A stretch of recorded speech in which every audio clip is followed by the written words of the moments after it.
Welcome to Gardening in the Mountains presents Table Wreath Centerpieces using seasonal plants. I'd like to introduce our speaker, Cynthia Gillooly, Floral Designer at BB Barnes Garden Center. Cynthia brings many years of both personal and professional experience. She's a talented gardener, designer, teacher, and speaker in all things related gardening and flower arranging. And as you'll see, she has an incredible passion and contagious enthusiasm for sharing what she knows and making it fun. Thank you, Cynthia. And I want to thank all the Buncombe County Master Gardeners for letting me do something that I am really passionate about. It's a very favorite thing to do in a seminar, so let's have fun. So the whole focus of today is how you can make an arrangement, a vignette, if you will, to continue to transform from now all the way through to the holidays, if you like. And the best thing about it is it's effortless and easy, and you can keep transforming it, layering it. So let's get started. So here we are, and all you master gardeners are so knowledgeable and fabulous. And of course, I want to focus on all these things that I just cut yesterday out of the BB Barnes grounds with a few things coming from my home. So I started with just a basic, I believe it's a 20-inch grapevine base. And the beauty of doing this is because it's sitting on the table, you don't have to glue anything or attach anything. It makes it really easy to do this. Since we're in the mountains, I think we should start with magnolia. We're all Southern girls at heart. And I love the glossiness of this. So when I'm doing this, we're using things, many things will dry naturally, and in time will show wear and tear like the magnolia. If it's something that is more precious, we're going to show how you can put it in a water tube and incorporate it into your design. So I'm starting, and I'm just going to place the magnolia all the way around the base. Once again, I really appreciate the fact that I don't have to glue anything in. And of course, if you're using things like magnolia and you've had it in for a few weeks and you're having an event or people over, you can always easily pull these pieces out and refresh with new.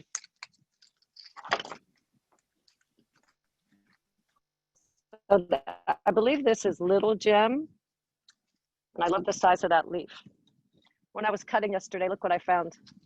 Oh my gosh, a bloom. It wasn't even supposed to be blooming now, and I was hoping it might show off for you today, but I'm still going to stick it in there since I sacrificed it. There we go. So with this project, you're only limited by your imagination, and being at BB Barnes, wow, I always have so many choices. That becomes the dilemma. Let's put a little bit more magnolia in here. And then let's start. Normally, I would have fresh cut hydrangeas. I had already used these, so they're a little bit dry, but they are limelight. And surely all of you have limelight in your garden, and if you don't, you need to hurry down and get one. It is the most fabulous for cutting, for drying, hands down, can't be beat. It does get quite large, so if space is an issue, we also offer one called Little Lime, which could be perfect for your landscape. And at this time of the year, they're ready to cut. Don't wait too long, because if they get that frost or cool weather, really cold weather, they'll turn brown. Because we still use them, I take gold paint and I lightly tip them and spray them as needed, and then use them. We just did one of our Christmas trees, and we have lots of limelight that turned brown that is now a lustrous gold that is in the top of the tree, and it looks great.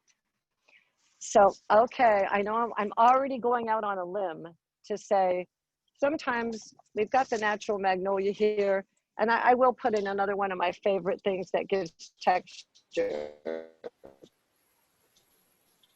It's the Vitex, John. This is Vitex, isn't it? With the beautiful purple flowers. A few years ago, I discovered how much I adore the leftover pods, the seed pod, because it gives so much texture.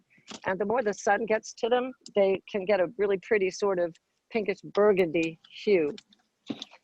When I'm doing this wreath, I always want people to remember you're looking down upon it. Remember that your sides are very important, because people will probably be seated at your table And the side, as you see, I'm inserting this on the side, becomes a very important part of your perspective. So going along also,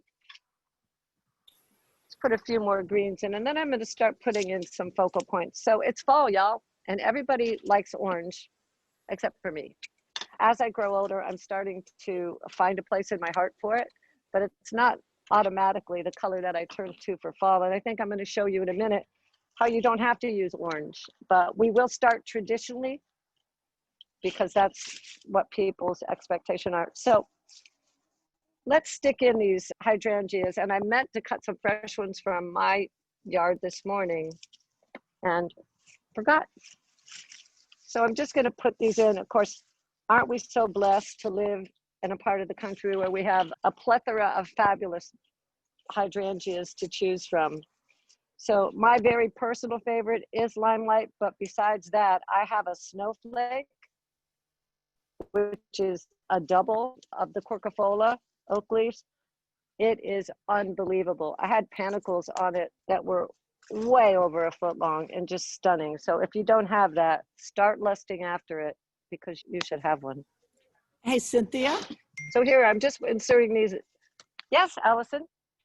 Somebody has asked about the stem length. How much stem length should they have in order to insert things so they stay in place? That's a good question. I'd say probably give yourself 4 to 6 inches. And as I always used to say at my flower shop, you can always cut it shorter, but you can't make it longer. So start with about a 6-inch. Let me hold up this, which of all the things I found, I'm so excited about this. This was in the grounds of BB Barnes, and we all found it the other day when we were trying to find a spot to shoot this. And I didn't know what it is, but Allison, in her knowledgeable context, gave me the information. It's called Seven Suns tree. Heptacodium is the botanical name. And what we are seeing, these lovely pink panicles, are what's left after the white flower blooms. Allison also tells me that it has an exfoliating bark, so quite a lovely tree. I think the one we saw was probably, I don't know, maybe 20 feet tall. Oh my God, here I am doing what I said I wouldn't do, not using orange, but I want to put these in there. And I think that they're going to dry just like this. I don't think we're going to have to do anything. And gosh, are they beautiful. So I just love that. And when we talk about color, let me hold up them so you can see. So there it is. I'm stripping off all the leaves, probably right about there, 4 to 6. And the other thing to say, because you're not hanging it up, you don't really have to worry about things falling out. They're going to stay where you put them. Cynthia? Yes, Allison? So 2 things. Did the wreath come wrapped with a vine, or it's the vine itself? Is that correct? And also, do you need to condition these plants to keep them lasting long? 2 excellent questions. The first question, this is just a grapevine wreath I bought from a local craft store. So it is grapevine, but it was just, I just grabbed it right off the shelf. And that's where you get the best price on those places like, you know, Michael's, Hobby Lobby, whatever. As far as conditioning your flowers, for sure, that makes a difference. I cut all these last night with the exception of a few things so that they could drink. And I, of course, those of you who do flower arranging and cut materials, you know, either cut in the morning or at the end of the day. They appreciate nice warm water. It helps them draw the water up more quickly when the temperature is warmer. And it's also a good way to revive things that have really I have had many a stressful moment in my flower shop where flowers that were intended for a wedding or some auspicious event wilted, but I've been able to resuscitate, actually putting them in as hot of water as my hands could possibly. I've had amazing luck and good fortune at revitalizing something. So that's always a trick. So yeah, that's 2 good questions. So let's just keep on adding things as we go. There's so much on this table. I'm hoping you're able to discern what we've got here. So we're going to put that all the way around somewhat. And John, I wonder, should I turn this as we work or just keep it in this one location? Probably okay to just keep it. Okay. So generally when I'm inserting a material, I insert it all the way around, paying attention to the balance. And that's what I'm looking for. So I already think it's starting to look somewhat yummy. Put that on the side. So since it's fall, I know you guys want to see orange. Okay, I'm going to do it. But I'm cheating a little bit, and I just wanted to show you. This is an artificial berry because, as John said earlier, there's no way we're going to have that horrible invasive bittersweet in our world. But watch what happens when I put these in there. Again, if I was using this in the wreath, I'd probably cut the stems shorter, but I've actually got them sold to someone after this demo. So I'm going to keep them just they are. But all of a sudden, when I start winding that in, I think it looks great. And I don't think that most of you would have known that that was artificial, tipped you off to it beforehand. So I'm working the orange with the pink. And you know, that's really not my favorite color combo. And I've always said that. But then one day I realized, who am I to judge? Because God puts the sweet pea and the orange daylily together, blooming at the same time. He knows more than I do. But what makes me appreciate the color combo of the orange with the pink is when I'm able to insert a little purple. All of a sudden, my eye becomes happy. This is the Verbena bonarensis, very free-seeding annual that acts like a perennial. And it's fun. I like it. You don't have to do a thing with it. So here's my other berries. Keep going all the way around with those. And also, normally when I'm placing a material, I want to follow a flow. So they're moving this way. So coming back to this, or it's also going to move in the same direction. So the best thing about this is we're making something beautiful that we can keep changing, but it also becomes a focal point for something yummy in the middle. And what is that thing? Well, in a second, we'll start with a grouping of pumpkins. We'll get our last one in. Yes, Allison. Hey, Cynthia, what was the name of the purple annual? That's the Verbena bonarensis, I believe it's called. It grows quite tall. It is an annual, but it's very free-seeding. And it's like, it reminds me of a statice. Would you like me to hold it up, John? So here's how we're going with it. And you can see the all-around placement. And of course, I'll continue to fine-tune inserting any material that I've put in. I want to insert all the way around. But before I get too full, I want to put something magical in there. And one of my very favorite, and maybe almost a signature thing, is a hornet's nest. It's an unexpected light. Adds a lovely bit of texture. My sweet son just got these for me this morning. I said, Max, can you run and get me a few hornet's nests for my presentation? Because to me, that's what makes something really fun and special. So I put a couple of those in there. Here's another one. I don't have any, because unless you have a very mischievous cat or a toddler, it should probably be left alone. So I put in those, you know, and you're only limited by your imagination here. If you've got a bird thing, you can put in birds. Lord knows what you might want to put there that you have, that you find delight and interest in. I'm getting to more orange. So what about all these fun gourds and pumpkins? I'm going to put the big fat one in the middle, but what if you want to incorporate that right into the design? What I've done is I've taken some of them and I just poked a hole with some scissors. And then I took it's actually a wooden orchid stake, and stuck it in there. And probably I did at least 3 inches. You might have done it a little bit more, because then I can actually bring the gourd or pumpkin into the design. That's pretty fun. Now, once you puncture them like that, they're on their way out. So do be careful, pay attention to them so that they don't start getting yucky, as they will. So that's a fun way to get them in there. But if you have something that's got this lovely shape, it can work for you just like that. That was the easy way out. I love these curved ones just for that reason. Will that work? Oh my goodness, that's fun. So here we are. We've got this going on. I love bird's nests. And this is a real bird's nest that someone brought to me here at BB Barnes, and the eggs are still in it.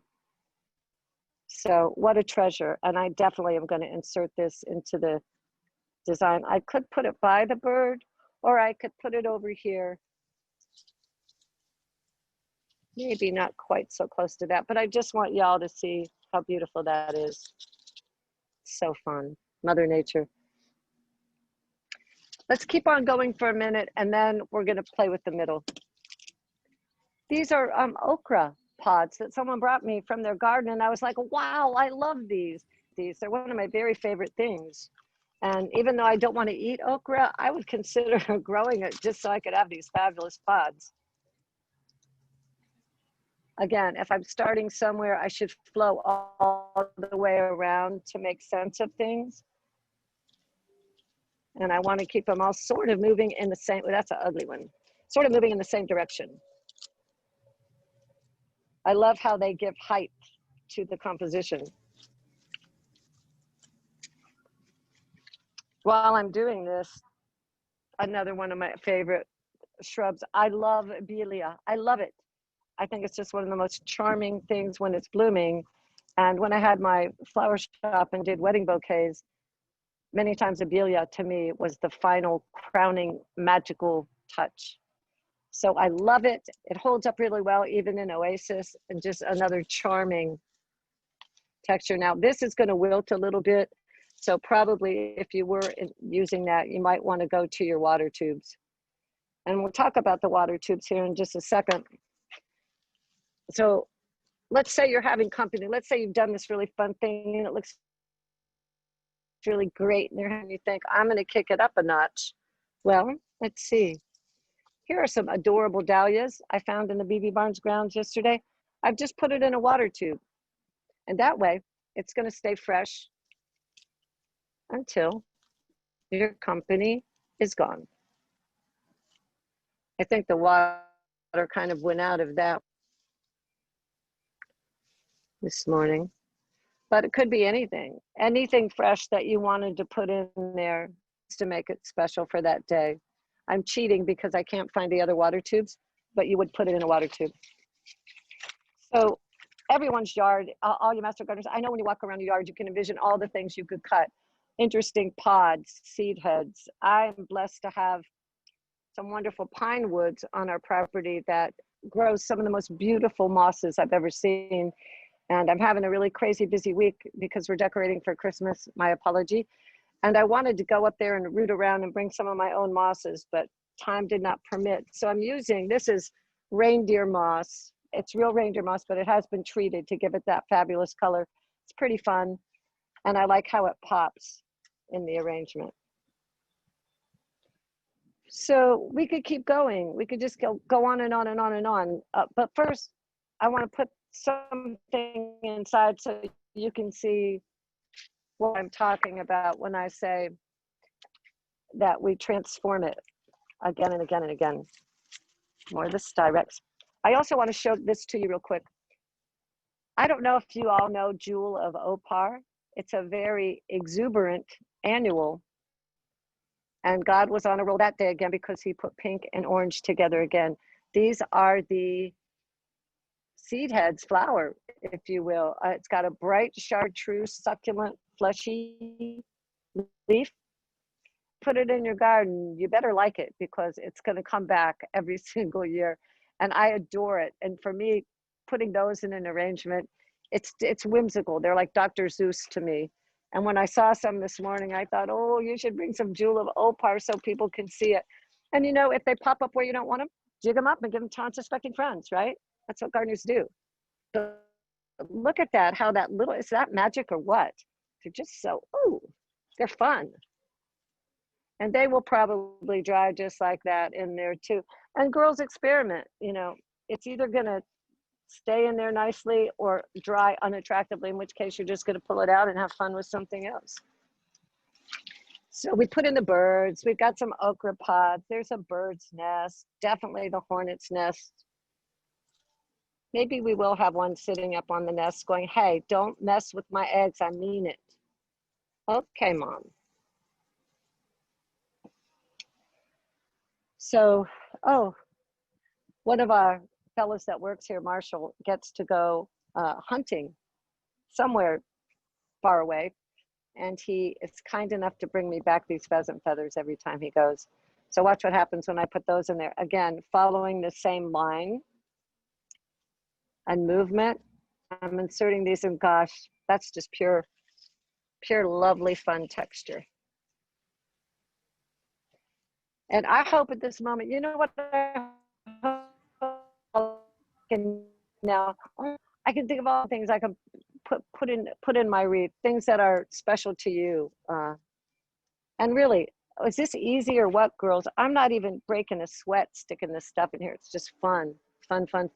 And I can change my mind. I can walk away and go have lunch and come back and look at it and go, needs more orange. So it's constant renewal of your creativity to just keep getting to play with this. So let's get to the pumpkin. Come on, Big Daddy. I like that color. It's not quite as orangey. That's, you know, that's the typical thing to do. You could just kind of group all these up. And if you wanted more height on the smaller ones around, you could take styrofoam and cut it to get your depth up so that you have a pleasing palette of heights and depths. So that could be fun. But let's say, oh, and then one other thing I want to show you, you know, I don't believe in ribbon in everything. I think ribbon is an overused commodity in many flower shops or just in general in design, but the right ribbon is delicious. Look at this double-faced satin. Oh my goodness, that is gorgeous. What if I took just a little bit of that and literally tickled it around here? I'm not turning it into a big deal, and I don't want it to steal the show. I just want it to give you a little bit more texture.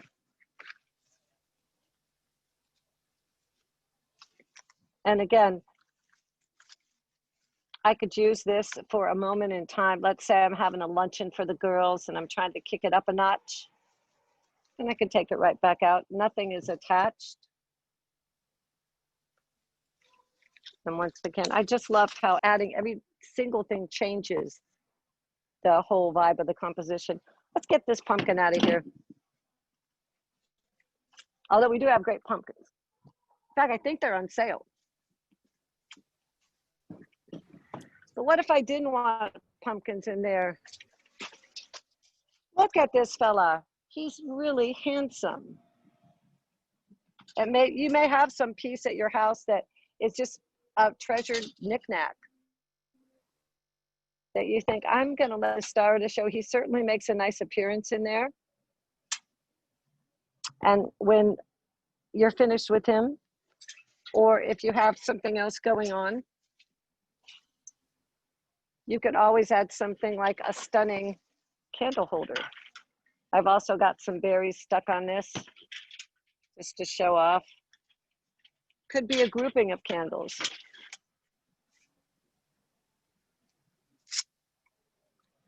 So it's a constant, as I said, a constant renewal. I mean, you can leave it just like the day you did it, but for me, I just find that people have so much fun transforming it over and over and over again. So let's say, because you're a real serious master gardener, you want it all to be real, all to be fresh. The first thing that people would probably think of is a mum. Now, I don't mean to sound arrogant, but I don't really like mums or have much respect for them because they're just a ball of flowers. I mean, I know that they serve a purpose on the planet, but and I'm sure that looks lovely. And for some of you, that may be just the perfect thing. You love that yellow mum, but bam, it's done. If you want to cover your tracks a little bit, you can always use Spanish moss or some other moss because you don't want to see that plastic pot. So you can do that. And that's pretty. It's a mum. But you could also get a little bit more innovative and creative and use some other plants. This is a new mustard. Oh my gosh, is that not beautiful? Look at that green stem. That's delicious. I love it. And if I were doing this for a party, I might try to take them out of their pots and put them in baggies, just, you know, storage bags, freezer bags, so that I could get a better composition and move things in and out the right way. And then after this, you savvy shoppers, you can put all this delicious material right into your garden. Love the autumn fern. I love how that picks up the orange on that. And see, I tipped that pot. So if you did take your plants out of your pot, you'd be able to get a better composition. Love that. Ascot's rainbow, my favorite. Euphorbia, pretty tough cookie. Love it. And of course, the world of heucheras. My goodness, so many beautiful ones to choose from. Well, the fun of this is that all this plant material can go right into your garden containers, whatever you wish. So you're really getting some extra mileage from it. One plant that I want to say I have developed so much respect for that I didn't was the snapdragons. I took some of these little ones home straight from the dumpster, planted them this past fall. They gave me the most magnificent show that I've ever seen. They were just stunning, huge clumps. I used the yellow one with that little red blush and I was astounded. So never again will I not put snapdragons in the fall. So if it were things like this, and let's say you are having that dinner party, you can just tuck them in like that. No one's gonna know what you did. It's gonna look great. And here I am doing that orange and pink thing again. But as I said, if God did it, I guess it's good enough for me. I love this beauty berry. But you know what is such a hassle? You have to stand there and patiently pick every one of these leaves off. But are they worth it? Yeah, they're worth it. That color is unbelievable. And so in a patient way, after doing that, this is also going to add just a whole nother burst of color. Also, color, this is not lacking, is it? Cynthia? Great, but yes, dear. Speaking of color, there was a question early on. You used some orange berries and you mentioned bittersweet. Is that what you have in there, or did it just look like bittersweet? It just looks like bittersweet. It's a fabulous artificial berry, and I wish I had hundreds more of those stems because I can't keep them in stock. They're sold out for the season. So we don't sell bittersweet here, and I think all of you all feel this or know the same thing, that it's a terrible invasive, and so we don't carry it. So that's why I was so thrilled to have something like this to put in there. And my point of it being that once you've got all this natural, yummy stuff in there, the only one that knows it's artificial is really you. And I'm going to show you something else in a tricky sort of way in a minute. That berry also comes in two other colors. And I vacillated whether to even do the orange. I just wanted to be a renegade and not do orange. This is the same berry in that delicious green color, which you could have used that one too. And then I also have it in a red. Let's say that I was going to switch this to a holiday piece. I would take out the orange berry and I could put in this red berry and create magic. And then start to do different things with that too. So I'm going to take this part out again so we can get back to the base of the wreath.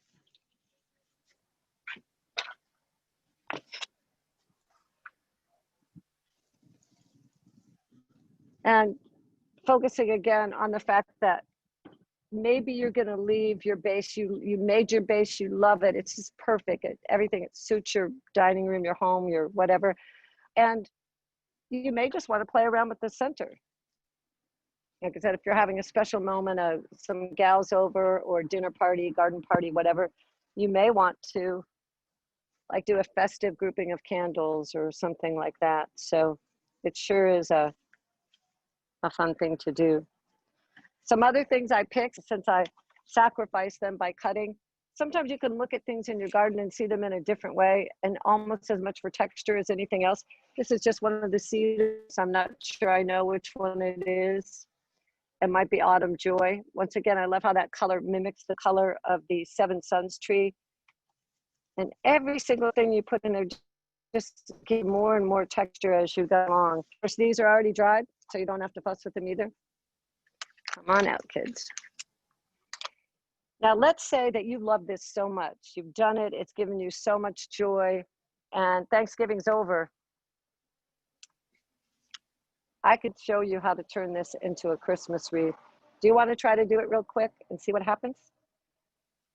Okay, so the first thing I would do, okay, I'm like, okay, giving thanks, time to get ready for the season. The first thing I would do is take out these berries and the pumpkins.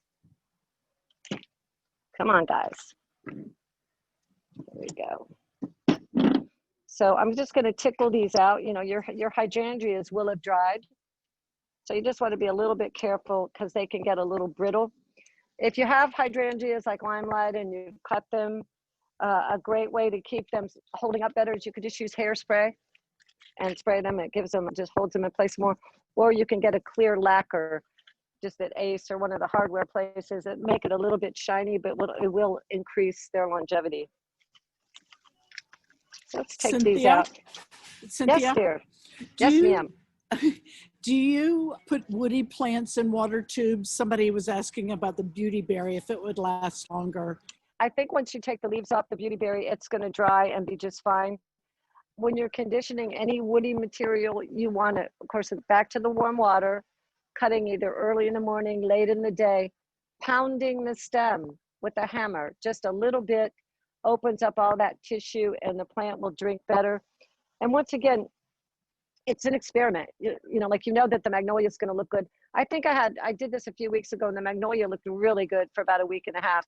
And even when it dried, it looked good. It was just more subdued, but it still looked good. So I think that's a fun part of the experimentation. But if it's something, again, the water tubes are very valuable. And this is what they look like, and you get them at craft stores. So if it's something like a dahlia or sunflower that you know is not going to hold up, you can use a water tube. The flowers usually suck up so much water. You've got to put fresh water in that tube every single day. It's amazing. Water is the life force.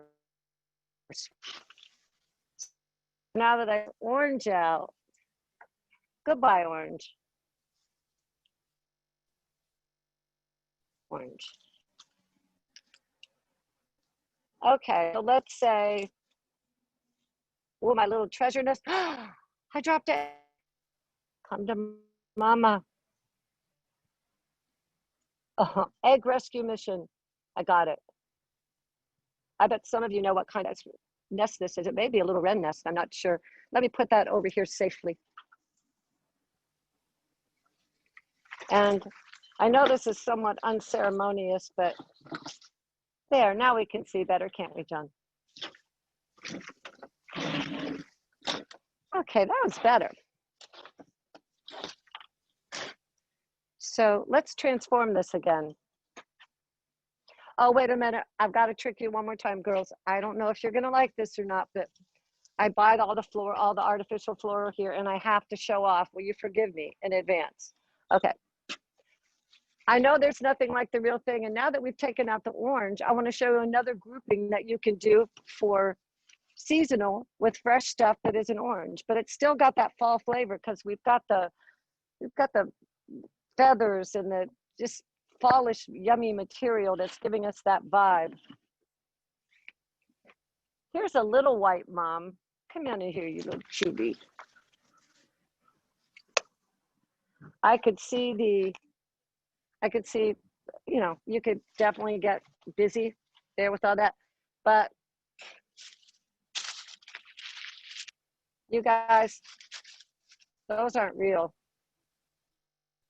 But I think they are amazingly, unbelievably realistic looking. Everything else is real. I carry this one in white, and I have several gals who have several of these in white. and they use them in their party decorations when they're having events, or they'll get all their natural ivies and real ferns and stuff and stick in those cyclamens. I'm just saying. Okay, thanks for letting me get away with that. But real quick, I just want to show you a little more transformation on the base of the wreath.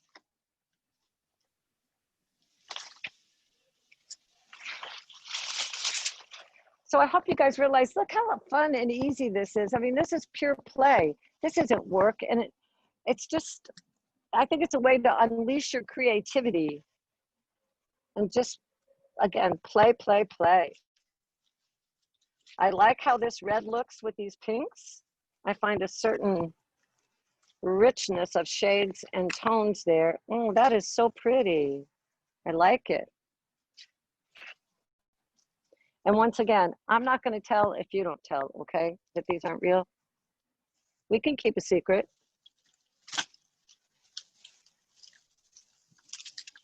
And again, remembering that the side, John's getting the front of this. So you can see how important it is to have plant material that's sort of dripping off the edges while you work. Get back in here.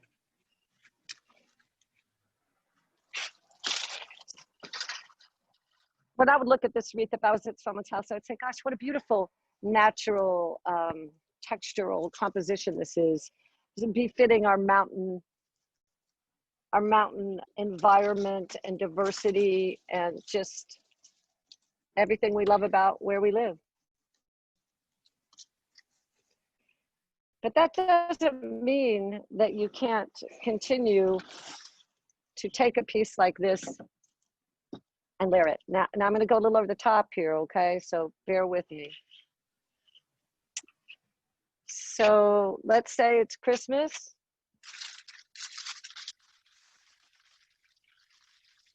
And in your dining room, you've got shades and tones, but you want to bring in a little glitz. Again, this is an artificial leaf. Just a little bit of gold on it. I'm just going to stick it through on the edge like that. Sometimes just a touch of something like that can be really fun. This is also it in a copper color, which again, I just love how you can pick one thing and start adding it, and then it changes the total vibe of the composition. I like them both. And if I was using this, of course, I would cut it up into several sections, and then I would just tickle it in and around. How pretty is that? Actually, you could have used either of these still as a fall composition before you got to Christmas. So one thing I say about myself is that the crow comes out at me in Christmas. I just love all things glittery. I can't help myself. And if you do come to BB Barnes, you've seen the trees we do for the holidays, and they're not short on the glitz. This is one of my very favorite stems. It's an artificial stem, but once again, I just want to show you how you can take something like this. I would cut this up into several pieces. Oh gosh, I look at how that color is so beautiful together. So I could start giving it a whole nother vibe if I wanted with materials like this. I can't help it. I love it. It's beautiful. So I just want to show you that you could still keep a base of fresh, gorgeous plant material and insert bits and pieces of other things that change it to holiday magic. I love this gold ribbon that I showed you. And if I hadn't pushed the other ribbon off the table, I would show you that, but I think I still will reach down and grab it. Hello, little fella. All of a sudden, we're changing from the fall into the holiday season. This is a really fine gold mesh ribbon. I really think it's very elegant. And once again, I wouldn't really make a bow or anything. Sometimes I just like to take some of my ribbon like this and just make a loop. And I'll take a chenille stem, which is just like a pipe cleaner, and I'll twist it. And then I can stick it in there And again, I would not get too overwrought with the ribbon, but I do like inserting a little bit of that ribbon in there, if indeed that's suitable for my decorating for the moment.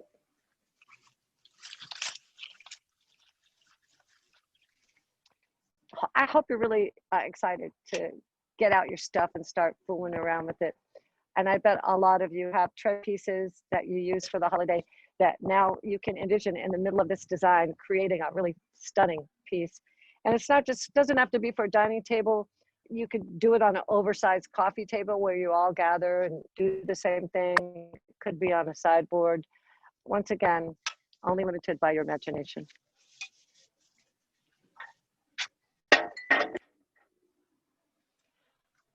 So as we go on, I can continue showing you how adding things will change the whole style of your wreath.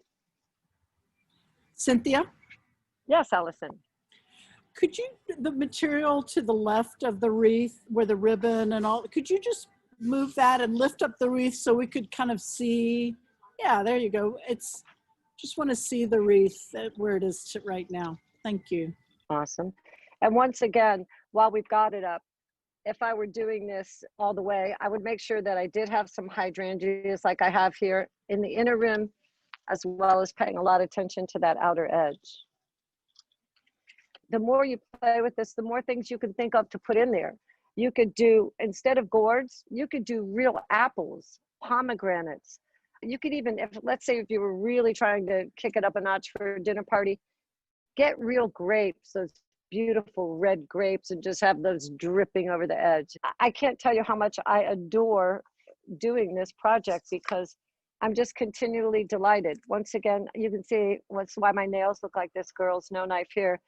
I love this Vitex. And you know, we sold one last year called Flipside, and I bought 2 of them. Look at that. Ooh, and I love how it stands up. Look how that's giving us height. I bought one last year called Flipside, and it is green, of course, on the outside, but the underside of the leaf is a deep lavender purple. It's just beautiful, especially, I planted both of mine up on a bank so that I can see the underside of the leaf, and it's really stunning.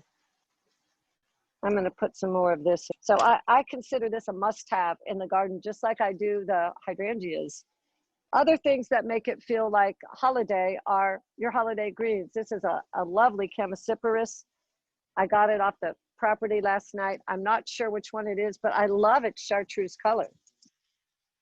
And once again, so once you get those holiday greens in there, your mind automatically says, in all of your senses, your olfactory senses say holiday. There's a delightful breeze blowing right now out here at BB Barnes. Feels great. Oh, look how pretty that looks in there. Wow. I had a feeling that putting that in there would add a much needed pop. So if you're putting some plant material like this in, the Chamaecyparis, it's going to stay and look good again, probably for at least a week or 2. And since you're not messing with it, even if it gets a little dry, it's not going to fall apart because it's just laying there looking attractive. And it's so easy to pull it in and out.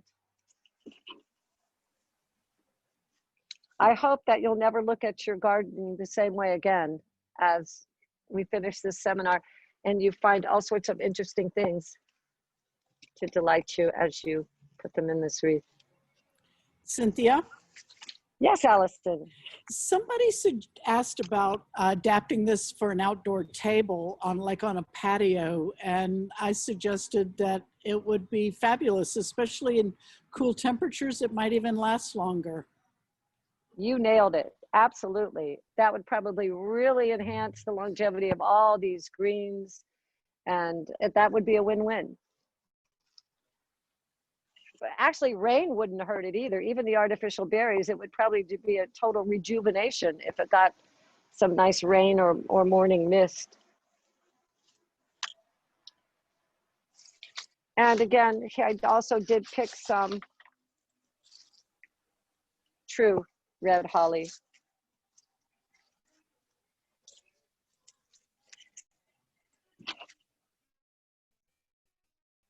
we were talking berries this morning, and I said, you know, for years I would look at the pyracantha and think, oh, I want to use that in an arrangement. And I can't tell you how many times I tried and was brutally injured by that plant. So I gave up on the pyracantha, but here's the holly. Once again, a whole nother texture. As I do this, you know, the Seven Suns tree I'm crazy for. It is pretty pink, but it's so magical. I'm still allowing it. Once again, I might feel the need to, some purple. I just feel a need. And that may not go with your personal at home. But we all see color differently, don't we? And that's what makes life interesting. And so the other thing I like to say about this wreath, there's no right or wrong. It's about what you like, what makes you happy. This is such a great way to express your personal sense of style. And it's fun. And I'll show you another ribbon too, just while we're at it. I probably brutally pushed it off the table too. Here we go. I love this ribbon too. It's a rich sort of cranberry colored. And of course the ribbon just dresses it up instantly. Not necessary, but, oh, I'll show you another thing about this artificial berry. These are wired stems. So if I want this ribbon to stand up and do something for me, I pinch it and I make this little berry do some work. And I twist it around and voila. That was easy.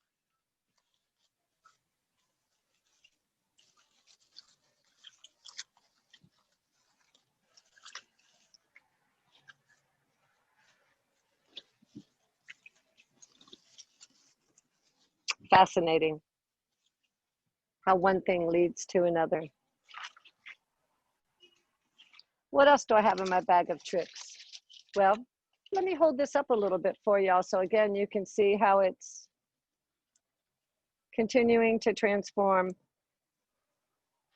course, we wouldn't have all this in there together. This is just a visual for you to see how different components totally change the flavor of the piece. Cynthia? Yes, Allison. Do those wreaths come in other sizes? They do. You know, this is a pretty common size to find, this 20-inch one. Not to be an advertisement for Hobby Lobby, but I found the greatest variety of sizes there, depending on your table. The 16-inch is the most common size you'll find. This is about the right size wreath for a door, if you have a larger door. But they can be found in bigger sizes. And I will also say this. Let's say that you've only found a 20-inch wreath, but you have a really big table. Well, you can make the footprint of this wreath as big as you want. Let's say that I took this piece of magnolia and I made a whole outer ring of magnolia. I could do that. I could continue and expand this whole wreath by a good 4 to 6 inches simply by doing a border of something like that. And you could, of course, extend it even much longer than that. And these other things would not even have to be inserted into the wreath at this point. They could just be used as an extension of your base to fit the scale of your table. What else do I have in my bag of tricks? That was probably most of the interest of fresh. Again, we used the sedum. Some of my other favored pods that I use, I love the iris pods of the little Japanese iris when you get to those after they first dried. I think they're really stunning. And another thing I like to use in arrangements that I don't know if we all think of are the Japanese anemones, which I have a ton of and I adore this time of the year. After the petals fall off, you're left with those sweet little green centers, and they are charming in and of their own. I don't know that they would wilt or not, but I might group some of those and put them in a water tube too. So as I walked through my garden this morning, I thought, oh my gosh, I could cut this, I could use this. And I hope that you will also feel the same way as you walk through your garden with new eyes. Once again. let's see, one more thing to go in the center while I'm working the holiday vibration. Hi, Santa. There he is. But you know, I would say this, Santa's so white and frosty. If I was going to do Santa, I would back it up a little bit, probably from all this color. Or not, but I might add something that was real frosty. If I had to add one thing to change this right off the bat to make sense of the fact that Santa went in here, it would be that.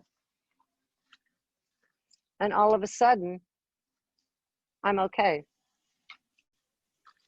I'm okay with that because I added another element of glitz to it that would accompany that piece.